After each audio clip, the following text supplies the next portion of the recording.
to my question, though, on bump stocks, would you now favor a Congress acting to ban bump stocks? You had said after that shooting in Las Vegas that if the vote came up, it would sail through Congress. So are you in favor of that ban right now? Well, I'm strongly in support of the Second Amendment, but what we're going to do in the party, and I asked about the ban on bump stocks, not the Second Amendment. We're going to focus on the priorities of the American people, and what the priorities of the American people are today is to focus on closing our southern border. Under Donald Trump, we had a precipitous drop in illegal border crossings. Under Donald Trump, under Joe Biden, we've seen an explosion. 10 million illegal immigrants have invaded our country, leading to migrant crime that we just saw just yesterday. Classic Tim Scott move, right? Gets asked one question and answers a different one. What's really funny about that is Tim Scott was one of the people that supported a bump stock ban under President Trump 4 years ago. But here's where it gets interesting. For those who missed it, the Supreme Court made a decision last week to actually reapprove the sale of bump stocks. It's probably kind of a technical thing for maybe who don't understand weapons. A bump stock is a device that replaces the usual piece of a semi-automatic rifle that goes up against your shoulder. That's the stock. Now, the one with a bump stock has a spring inside of it that allows the shooter to simply hold the trigger, and the motion of the weapon's recoil loads the next round, essentially making it like an automatic weapon. You simply hold the trigger and it reloads. Essentially, it turns a single-fire weapon into a machine gun. Now, let's give you some perspective on what this means, and you'll hear more about this in these opening clips. The Las Vegas shooter in October of 2017 had 18 rifles and a handgun. 13 of the rifles were outfitted with bump stocks. The shooter used all but one of those bump stock quick rifles in his shooting spree over the concert outside his hotel. With the assistance of the bump stocks, that killer unleashed a total of 1,049 rounds into the crowd in just 11 minutes, killing dozens. Just how sane as the logic was to flip it? Well, here's a clip from Katie Fang and a guest discussing the insane logic. Come from SCOTUS, but let's start with the bump stocks opinion that came out yesterday. What do you make about the tortured logic that Clarence Thomas had to use to claim that bump stocks are not making a weapon into a machine gun? Yeah, I mean, I was very surprised at this decision. I thought that the oral argument went better for the side in favor of being able to ban bump stocks. When you look at the actual statute here, there's a federal law that bans machine guns, and I think that the statutory language is ambiguous. This case could have gone either way. But the way that the court has handled cases where a law is ambiguous in the past is they've deferred to the federal agency that's in charge of, regulating the area, because the agency knows what it's doing and courts don't. So part of the story here is you aren't just dealing with, a very pro-gun court. You're dealing with a court that's very eager to aggrandize power into itself and overrule the decisions of federal agencies, even federal agencies that in this case were controlled by Donald Trump. Yeah. The rule they just threw out was the Trump administration's rule they put in place after that shooting. So, logic tells us that Republicans should support it, right? It makes sense, but you'd be wrong. A bump stock does not cause anybody to be shot in the United States of America. That is the shooter that does that, not a piece of equipment. The bump stocks, if you will, is really just a brace for people who have arm injuries, who still actively shoot. What's interesting about this is, that argument you could use to overturn the ban on machine guns, right, really. Yeah, exactly. Yeah, that's Byron Donalds with, of course, he's trying to be a VP pick. That's the twisted logic we always see for Republicans on guns every damn time. It's not the bump stock that kills people or causes them to be shot. It's another problem. I don't know, fill in the gap of what the problem is. Mental health, not enough parents, single parents, whatever they'll come up with something. You've seen clips all year on this show about those things. Of course, they never want to do things to solve those problems. It's just a matter of shielding the gun industry from any kind of accountability. I want to get some more perspective on the issue. Here's the director of the gun violence group, Giffords, explaining what this means and what we have to do. Setback is this for your efforts for gun violence prevention? Well, so let's just start with the basic fact that the vast majority of Americans don't support bump stocks, right?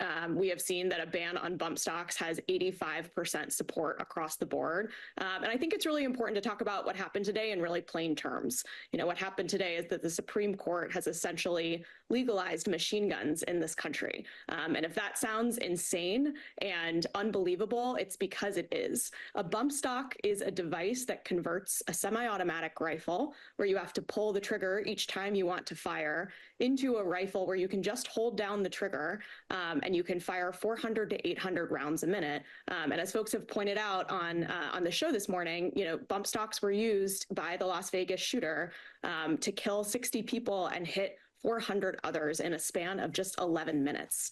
And after that shooting, we banned bump stocks in this country. We took an action that was critical for protecting public safety. And today you've seen the Supreme Court roll that back. Yeah, it's insane. We're going to see more Americans die because of this, because of Judge Clarence Thomas's decision to twist logic, change what the meaning of the weapon is, and make it available to more people. The only point of a bump stock is to put more rounds downrange for the shooter. That's it, as fast as possible. As in this industry, you've seen this happen before. One time I was sick, I think, in the last year. We rarely miss shows on this show. Our guest this week did have a last-minute emergency, literally a half an hour ago. But I thought, even with his loss, I thought it was a great time to revisit a fantastic interview with the leader of Brady. Of course, Brady is one of the leading gun violence prevention groups in the country. Kris Brown was with us last year before we joined the Midas Touch Network, so you probably never saw this show. It's a fantastic discussion about what we face, and unfortunately, that discussion is relevant and factual now as it was then, although I am a year younger and a little bit thinner, sadly.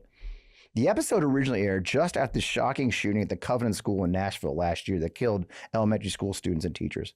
So I want to revisit this interview since we had the time available. It's just as important. I hope you watch the whole thing, and we'll talk to you again at the end. So let's get to it. I am Fred Wellman. This is On Democracy with FP Wellman, right here in the Midas Touch Network every Friday night, wherever you get your podcast fix. This interview is from March 30th, 2023. Let's get on with the show.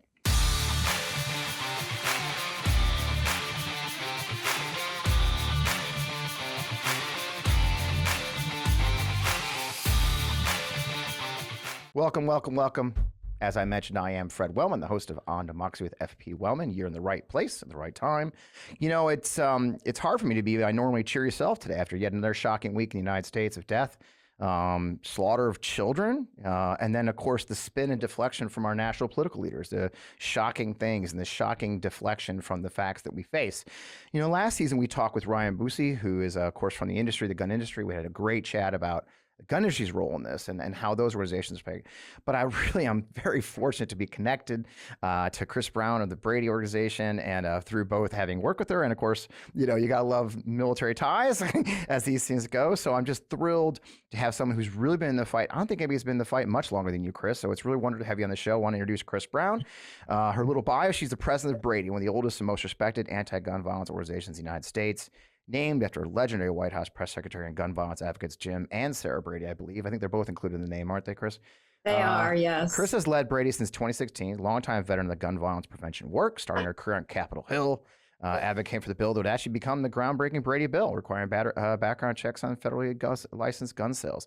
So I had the privilege to work with Brady in my previous life as a veterans advocate. We worked on your efforts for encouraging safe storage and suicide prevention efforts in the veteran military community. So Kris, man, welcome to the show. I know you've been on TV almost continuously and carrying the water in this fight. So thank you for taking time for us on our little podcast after a terrible week of violence on Monday. It's the 42nd anniversary of the day Jim Brady was shot, March 3rd. Indeed it is. And I remember, and thanks so much, Fred. It was great to work with you. Thank you for your voice. Thank you for your leadership. We need many more people across America, in red states and blue states, gun owners and non-gun owners. This is a uniquely American epidemic, gun violence. It's the #1 killer now of our children. And I remember being a child. I'll say that now as I was in high school. A certain age. I was very young. I came home and saw the news, and I remember feeling completely shocked about what happened. And honestly, I think was one of the moments in my life, other than the Challenger explosion, where I really felt my sense of safety and security. But I've been taught that our country is a certain way, and we're the land of the free and the home of the brave, being greatly disrupted. And it stayed that way for a long time for me, and I probably didn't ever fully go away. And I suspect a lot of Americans felt that way. I encounter so many people who will tell me, I remember exactly where I was when I found out that President Reagan and Jim Brady were shot. And now the sad thing is, this is an everyday occurrence, but it's not about national figures. Sometimes it is. It's about friends of friends or children, or your own child. And that is why I'm motivated every day to make a difference. I view this as one of the most essential things that we need to fix to have an America worth inheriting for our children. And between my partner and I, we have 4. And that's very important to me. I think you answered my first question I always ask on the show is, how'd you get here? You started on Capitol Hill, I believe. You were a lawyer at one point. I still play one. I get so many former lawyers on the show because I guess so many of your advocates by nature. I mean, how did you end up at Brady in 2016? What was your arc to this moment where you're on TV, you're fighting this good battle, you're in the halls of Congress, you're traveling the country fighting this battle? What was your arc to this moment? Well, it's a long answer to a short question, but just to make it succinct, I think ultimately the reason why is I feel very deeply, I'm quite a patriotic American. And I think gun violence is a scourge. It's a stain on our country that is taking a toll that we can't even fully internalize. And part of that movement to me was working in the private sector for 16 years. I was a litigator at a major law firm. I moved overseas to be general counsel of a company. My family and I lived in Zurich, Switzerland. And every time I talked to a friend or colleague or friend of a friend who was thinking about traveling overseas to America, I got asked the same question, which is, where can I go that I can't be shot? And it was really a wake-up call to me that, we get these State Department advisories in the United States. When you're going to travel, you think about what country should I not travel to? That's how the rest of the world thinks about our country. Wow. Supposedly the greatest country in the world, but not when gun violence is taking its toll. So I moved back to the U.S. I left the private sector, and I wanted to commit myself to make a change on this issue. And of course, I did know Jim and Sarah Brady. I joined Brady, and I couldn't be more proud of the work that we're doing, or the activists all across this country who are spending their time for free, most of them, making a difference. I wish fewer of them were survivors. Many of them are. And I just feel often in America, most of us feel like we're one social event or major public event away from being one of them. That's the problem. And it's taking a toll on all of our mental health. And I'll just say one more thing, Fred. Part of it was living in Switzerland with my girls. The issue that I felt was a sense of freedom and safety that I didn't know that I lacked, but I knew there. And it's almost like a happiness quotient. We are denying ourselves a sense of freedom in this world, in this country that's unique to the American experience. And it takes a toll on every single one of us. Some of it is unacknowledged. Most of it is unacknowledged until we see these mass shootings. But the accumulation is every day. And we shouldn't live like this in a country that is supposedly one of the best on the planet. So that's why I'm called to work on this. Well, it's a great calling. And as a mother, as I think I mentioned, we were in the pre-show, I always talk to my girlfriend Heather about the show, and I say, hey, what should I ask? Because she's miles more smart than I am. And today I said to her, and the visceral anger and the fear she has for our teenagers, right? We have teenage sons, and knowing that they're going to school, that visceral anger as a mother How do you protect your kids from something that's just no one seems interested in stopping? We're shocked again this week. After the shooting in Nashville, we've had some 130 mass shootings this year already, and we already saw Tennessee Congressman Tim Burchett's out there saying, "Well, Congress really can't do anything." He literally said we need to change people's hearts. Okay, which is the most effing ridiculous thing, right? And it's been widely mocked. But you said something really key on your an NPR interview I saw.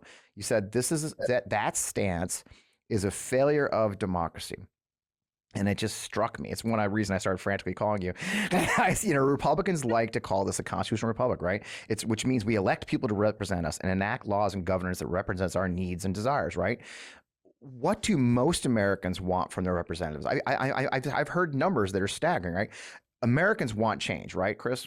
Yeah, they want change. And the reason I say it's a failure of democracy is, look, he and others like him, they have talking points from the National Rifle Association that used to be a storied and wonderful organization. Right. My dad was a life member. Formed by someone who I think fought in the Civil War and wanted to make sure that safe storage and hunters' rights and marksmanship were a focus in the United States going forward. I've just completely 30,000 foot level summarized it. The NRA really changed its view of the world when Wayne LaPierre took over. And the issue that I have is too many lawmakers who still feel beholden to what is now a failing organization, sadly. I don't say that with any relish, but it's just simply true. Hold on to these talking points that the NRA put together 15, 20 years ago that say thoughts and prayers, it's too soon. I think this is something about mental health. I think it means we should pray more. And my issue with that is these people are elected to do one thing, to vote, to vote on bills. Right. And so the idea that there isn't a legislative solution would be like this, Fred. If in the 1950s, when cars were the number one killer of our children, now guns are, the manufacturers of automobiles went to Capitol Hill and said to all of the lawmakers, we don't want seatbelts, which by the way, they did do. And we don't want airbags. And please, no national speed limits and no bumper rails. And they said, the lawmakers, how much money can you give me for my next campaign? And I will say that, and I'll stop that from happening. We wouldn't have millions of Americans walking around today if that had been the paradigm. Instead, Congress and our nation said, let's do speed limits. Let's do bumper rails. Let's do airbags. Let's do seatbelts and have a national campaign around it. Why is the issue of firearms the only product in our country that we cannot handle and appropriately regulate in a way that is entirely consistent with the Second Amendment and its origin? We can, we must, and we should, or else the trajectory we are on will get worse and worse and worse. And I think you're right. And I think the numbers are staggering. I think 93% of Americans want expanded background checks. You've advocated for an expansion of the Brady bill. Maybe some people aren't familiar with the Brady bill and the aspects of it. What is an expansion of so when you say to Congress, like, expand the damn Brady bill, what does that look like, Kris? I mean, legislatively, what are we demanding from them when you say expand the Brady bill?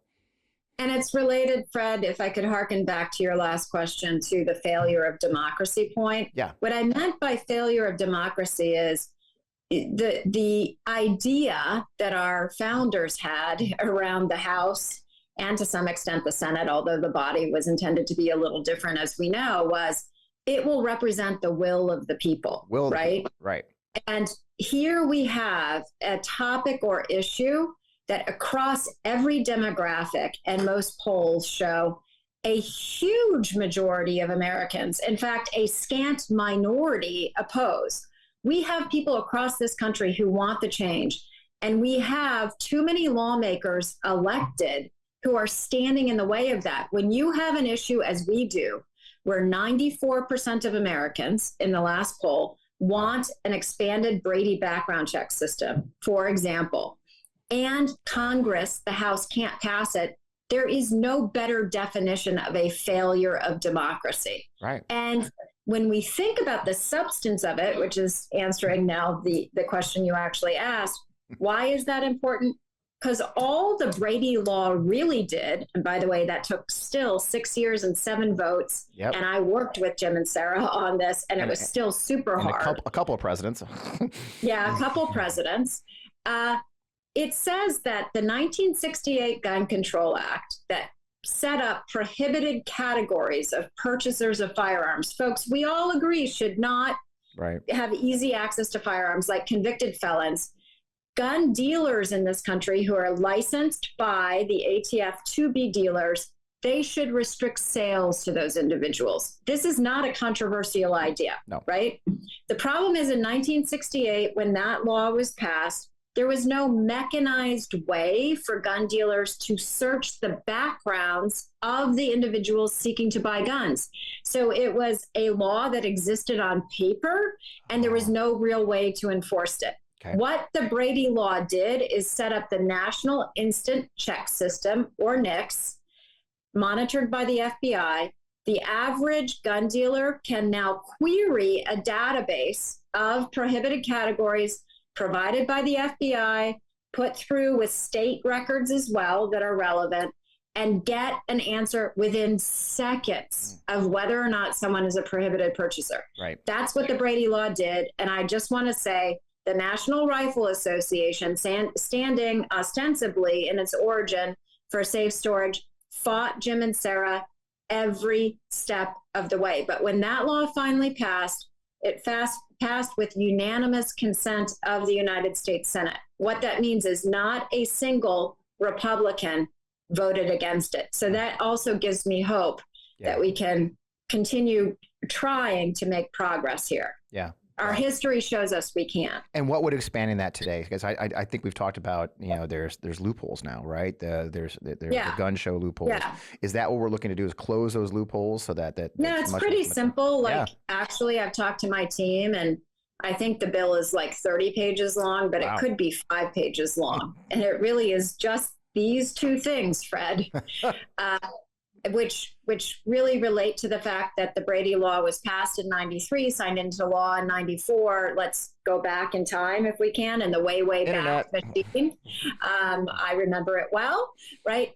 At that time, it's hard because we talked to our kids about this. There wasn't this thing we call the internet, right? Dial up AOL.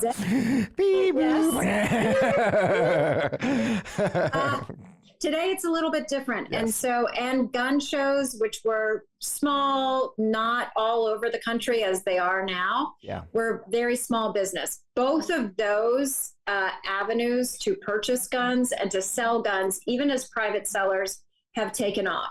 So the Brady law regulates background checks for federally licensed firearms dealers. Okay. But you could be a private seller and sell over the internet, and there's sites where this happens every day, or at gun shows, and not be technically required under the federal law to do background checks. Half of the states in America have said that's cuckoo for Cocoa Puffs, that we can't allow people who are felons to easily access guns. So we're going to require even private sellers to do background checks on the internet and on at gun shows. But here's why this is a problem. A patchwork of laws in states that are largely contiguous means you could be in a state like Illinois that requires background checks for those kinds of sales. And what you do is you do a purchase online, you go to a state like Indiana that has not expanded the Brady law, you get your firearm, assault style weapon, you come back to Illinois. And why do I use that example? Because we've represented victims of domestic violence who were shot by their abusers at their workplace with guns obtained in exactly this loophole. So it infuriates me that a few members of Congress, because of the National Rifle Association, have failed to do this, because they continue to oppose this based on lies that this would somehow infringe people's Second Amendment rights. I don't think anyone in America today wants an interpretation of the Second Amendment that's a death sentence to our fellow Americans. I agree. That's not what we want. And what drive? I mean, is it money? I mean, let's be honest. I mean, it just seems like everything goes back to money eventually, right? I mean, is that what's really? I mean, is that the truth? I mean, they say, "Oh, my Second Amendment rights," but usually I find out it's. And not even the NRA, because they are somewhat fading in some ways. But is it the power? I think Ryan. I mentioned Ryan at the top of the show. Ryan Boosie. You know, the industry itself has. I mean, the industry is very different than from my life when I was a young man, and my father was a gun owner. My father was a former Marine. He was a life member of the NRA. He quit, by the way. When they turned into a take my gun over my dead body, he actually he turned in his life membership because he was disgusted about what he saw. Like George Bush. Right. And so and I'm a soldier, you know, I'm a retired soldier. Yeah, so you are. So I think so the industry is different though now. Now everybody's making these guns. I mean, I won't mention him, but a musician I used to be friends with has his own gum company in Tennessee now making AR style weapons. You know, it seems like everybody's making them now. Is it that what's really driving this in the end? Is the money and the proliferation of these weapons, the money associated with these weapons? I mean, is that the background of this? It is. My friend Fred Guttenberg, who lost his daughter Jamie at the Marjorie Stoneman Douglas high school shooting, has a book coming out called American Carnage, and I'm sure he'd love to come on your show and talk about this. I know Fred. Basically, at the end of the day, if you look at what the gun industry has done over time, and this is really about the gun industry, this is not about gun owners. And I want to be really, really clear about that. This is not something where Brady as an organization, right, founded by Jim and Sarah, who were gun owners and continued to own guns after the shooting, and they were Republicans. Yep. This is not an issue where gun owners versus non-gun owners have to be or should be pitted against each other. We have let the gun industry to some extent dictate the terms of this, and we should not, because part of the reason we are where we are is in the 70s and 80s, when gun sales overall were waning in this country. We know that the gun industry got together and said, gee, we have a problem. If we're not careful, our market share could erode by like 50% or more. What do we do about this? Fear. And that's why they started combating every means to regulate guns, not because it actually is an infringement on Second Amendment rights in any respect. Our origin on the Second Amendment I can get into in a separate question with you, Fred. But it's just simply not. These kinds of things that we're talking about in terms of regulation, the colonial era had that all the way through. Right. You could have random inspections of colonial homes for how folks were storing their muskets. I mean, this is as old as time, right? Right. But the issue is profits. And so if you're in an industry with waning profits, what do you do as a mechanism to boost that? Well, you do a few things. And if you're lucky, and they've been very lucky, you do them really well. One, you remove all barriers to trade. So you reduce any obligation for a background check, because that's a barrier to trade. So think about it that way. If you're in the industry, I was in the private sector for 16 years. I understand how this works. Number two, you limit folks' ability to bring a lawsuit against you. Well, they got the Protection of Lawful Commerce in Arms Act through, which stops anyone from being able to sue. Number three, you make this an issue about quote unquote values. And so if you look back on it, and the Sandy Hook case really laid bare this, what they're trying to sell here is toxic masculinity. That's why they've marketed Get Your Man card here with sales of ARs. And that's the trifecta. And unfortunately, they've been successful about it. I think it's important for folks to know, when I get asked questions, why can't you talk to the NRA more? I have reached out to Wayne LaPierre repeatedly. He has never agreed to meet with me. He's 10 miles down the road. Right. Neighbors. I want to do that. I think that would be great. It would be a wonderful step for our democracy. They're completely uninterested because they're not representing average gun owners. They're representing the gun industry. And let's be super clear about that. Lumen is the world's first handheld metabolic coach. It's a device that measures your metabolism through your breath. And then on the app, it lets you know if you're burning fat or carbs and gives you tailored guidance to improve your nutrition, your workouts, sleep, and even your stress management. Now, all you have to do is breathe into this device, your Lumen, first thing in the morning.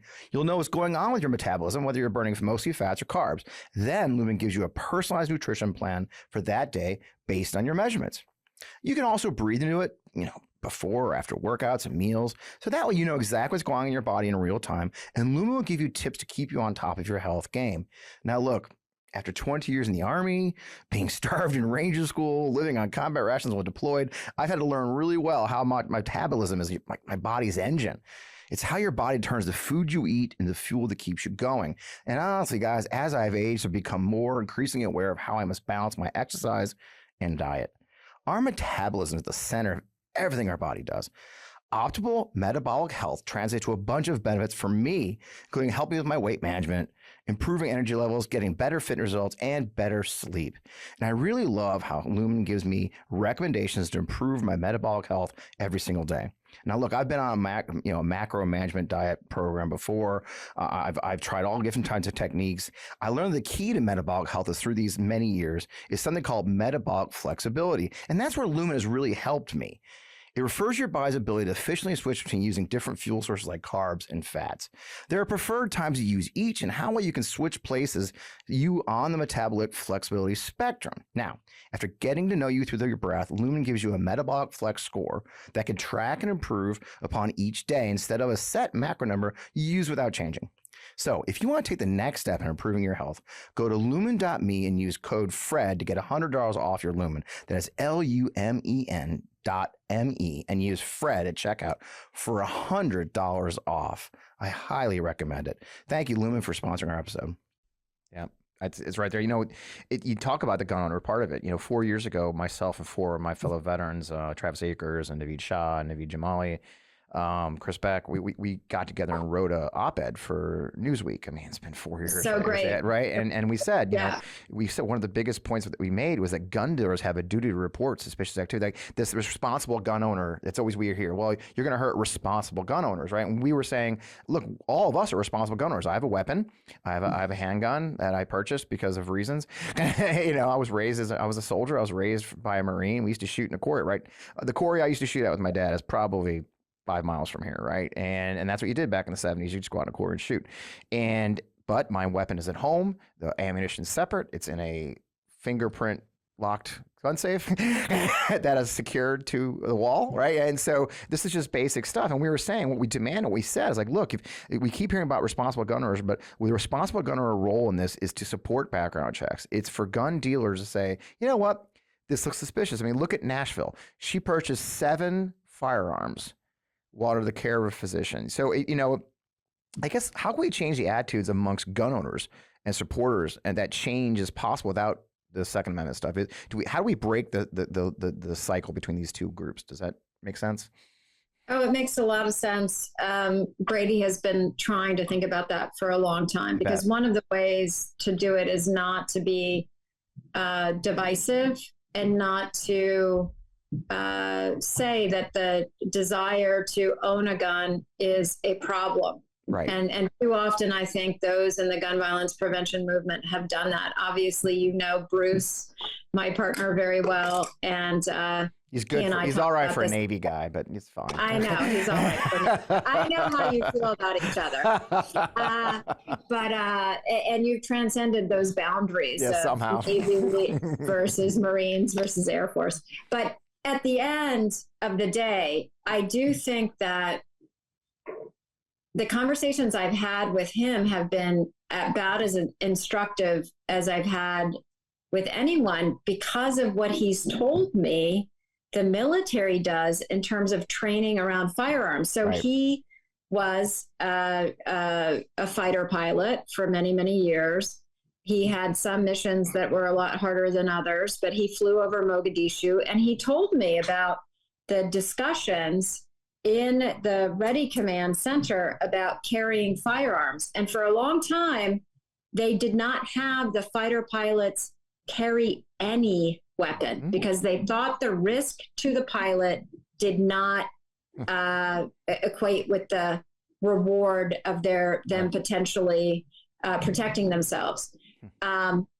At some point, that decision changed. We can all look back in history for a flight operation. And what Bruce told me is they would check the weapon out with the officer, and then it would be checked back in, and they had an entire drill and safety every time with every flight about how to use that weapon. And the point is, the military understands. Yes. And that's why so many veterans like you are so important to this, to lift their voice, to answer the question, Fred, is we have to amplify and we have to socialize the idea that safe gun storage and that responsible gun ownership is the essence of freedom in this country, if that's what we want. And we need many more veterans across this country to join us at Brady in that message, because there is no better messenger for this at all in this entire country than people like you.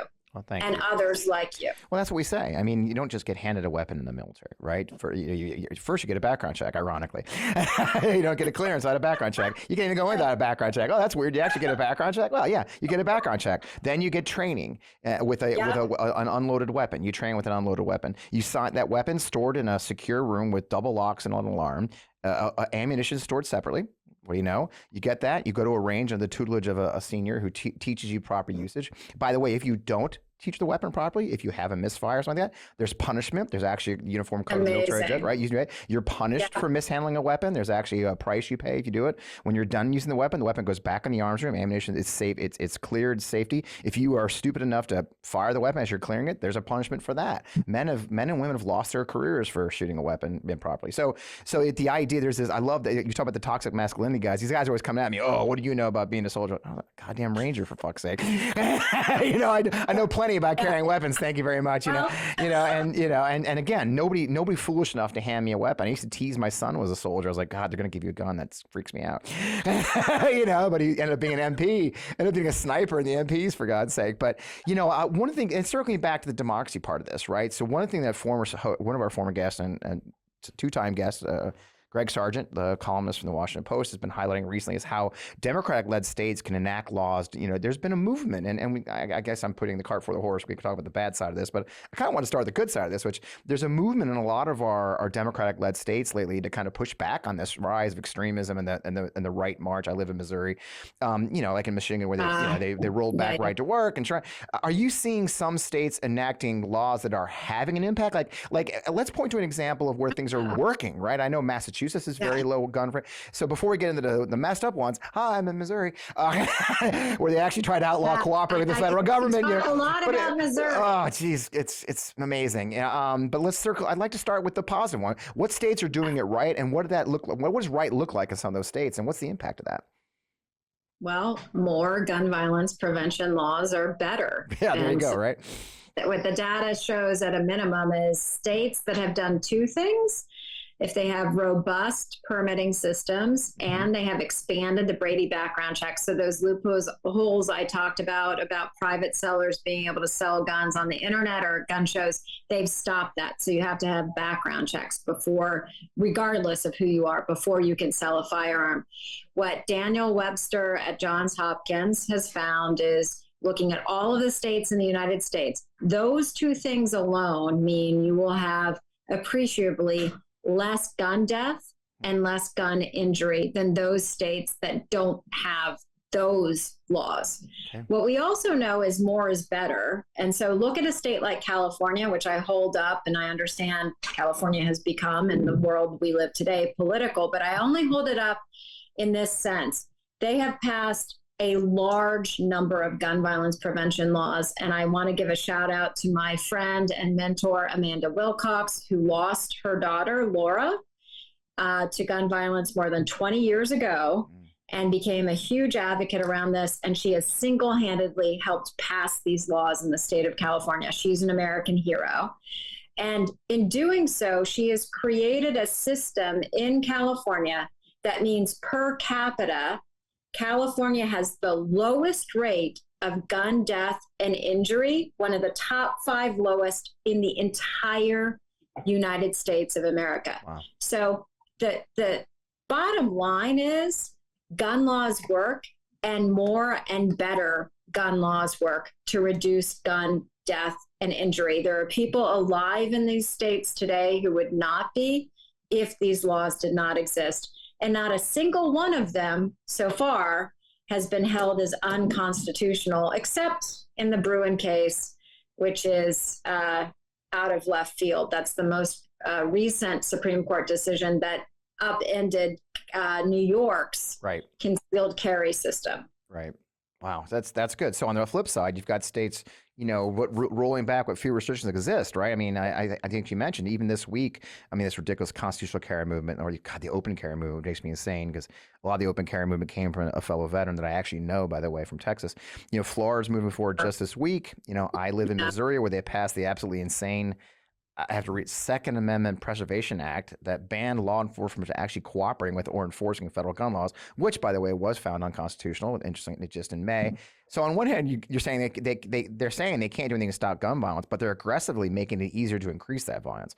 What are some of the most egregious examples you're seeing of those? I mean, something like, again, in these constitutional carry, and it just seems like they're just hell bent on making it more deadly. Well, I'll name two, and it's from my state with my favorite governor, Ron DeSantis, to use as an example. But two, one historic and one new.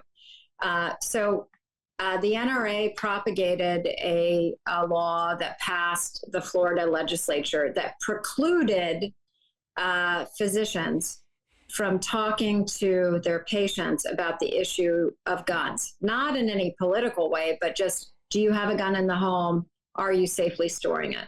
It was a gag order. And Brady successfully represented a class of physicians against the NRA in that lawsuit and won through the 11th Circuit. And so that was held unconstitutional. So that's one just egregious. And it's ironic, right, that basically they were pushing a version of the Second Amendment that's so extreme that it trampled on the First Amendment. And that's what we see over and over and over again. Consistently. Sorry, Fred, you say. Yeah, consistently they're stepping on the First Amendment to say the Second Amendment, which is, I can't imagine a scenario where that's where our founding fathers had in mind.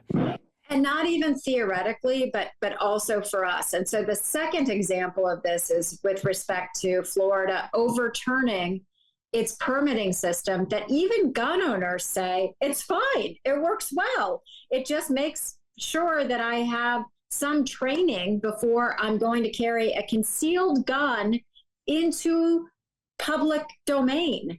And so Florida is seeking to overturn that system, not because of any substance, not because anyone has complained it doesn't work. It actually works really well. And we have data to show that it's helped deny permits to folks who all of us agree should not have guns, who wouldn't even pass a Brady background check. Right. This is about Ron DeSantis being able to message that he's a Second Amendment advocate, but his version of it is a death sentence to all of the rest of us.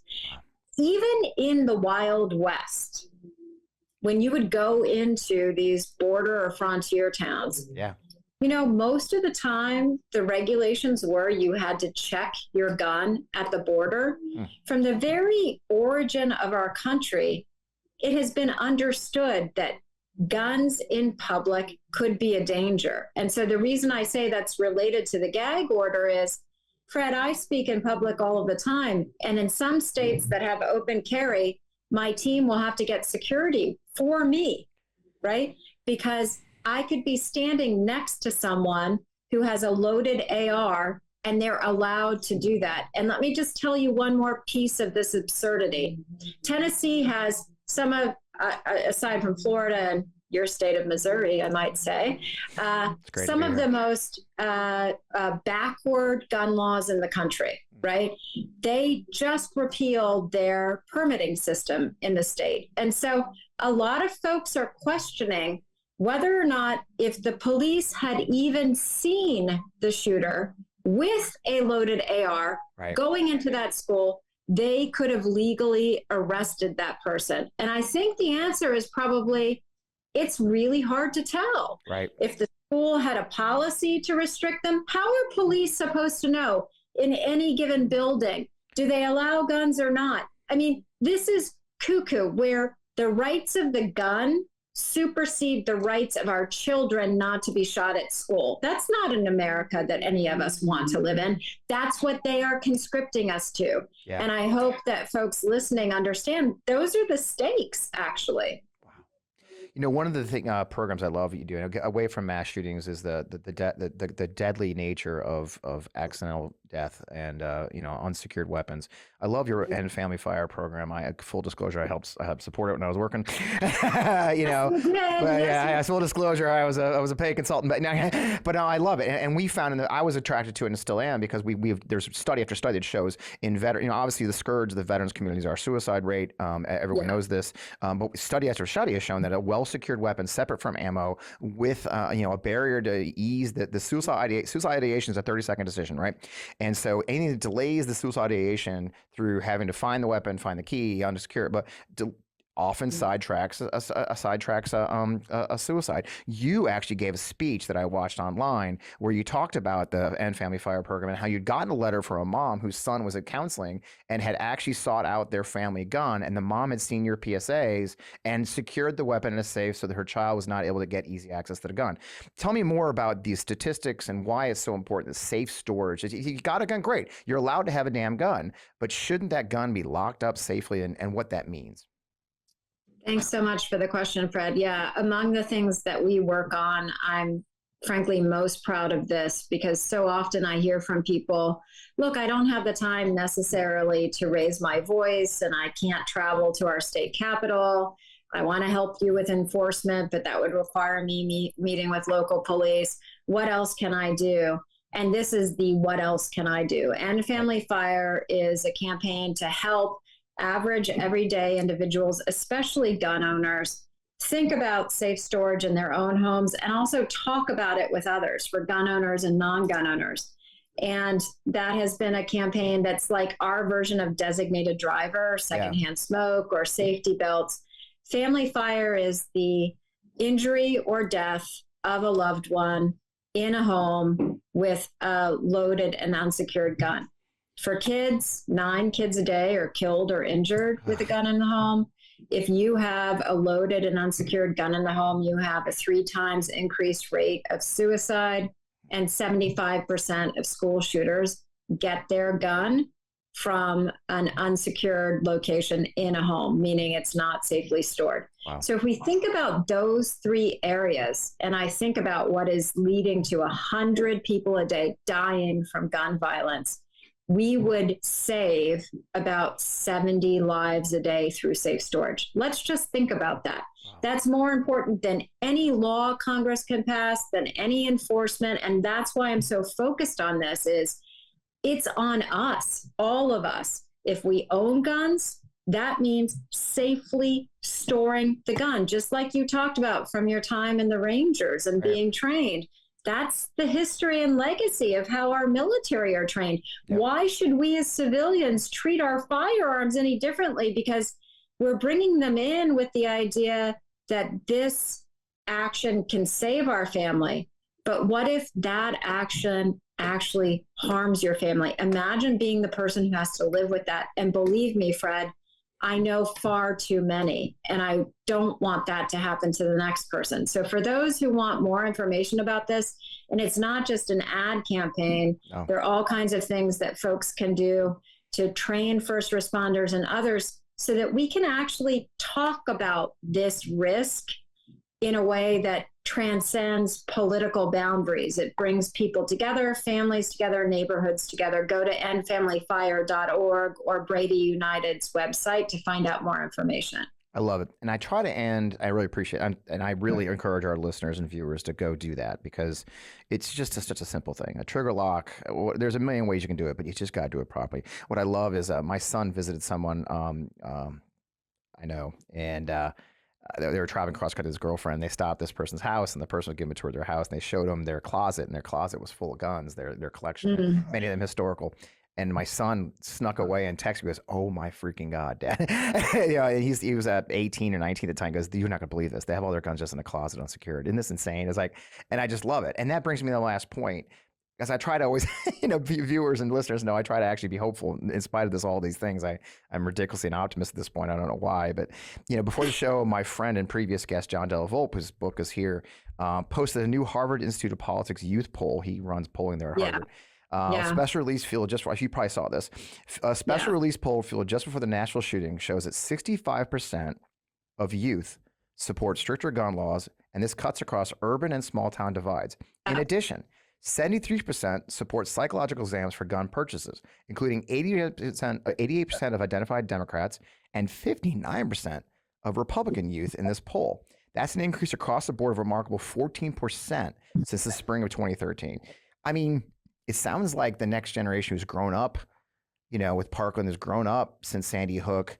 They understand the stakes. Does that give you hope? I mean, I joke on here a lot because I do focus on Gen Z and the youth issues, but does it give you hope that the youth get it, that the youth will save us at some point, Kris? I mean, should we find hope that the next generation gets it? I would just put a fine point on that, Fred, which is I've heard that from a lot of people. And yes, the youth are very focused on this. My supposition, I've talked to some social scientists, including those at Harvard, looking at this.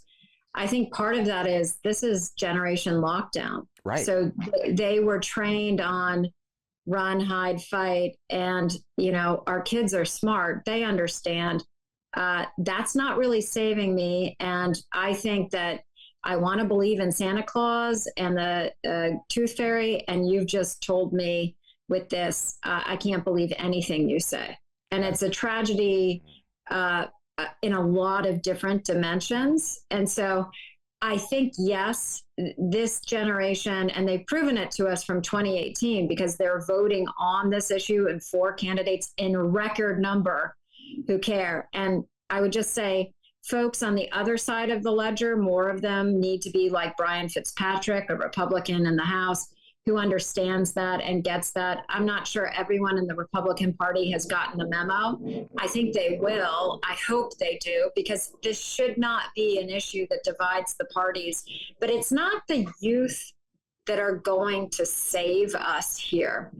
As a Gen Xer myself, what I would say is it takes all of us. Yeah. All of us have to raise our voices. And for those of us in generation senior to that, we have to get more of our peers to do something, because it can't just be them. It will take another 5-10 years than it should. And we're conscripting our kids and our grandkids to an America in which a lot of people are trying to flee it. They are leaving this country for safer spaces. That's insane. It's terrible, but that's the reality.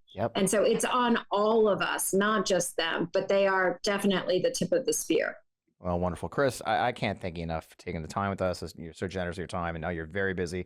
I always ask guests, where can you mentioned endfamilyfire.org. Where can we find you online, on Twitter, wherever you hang out?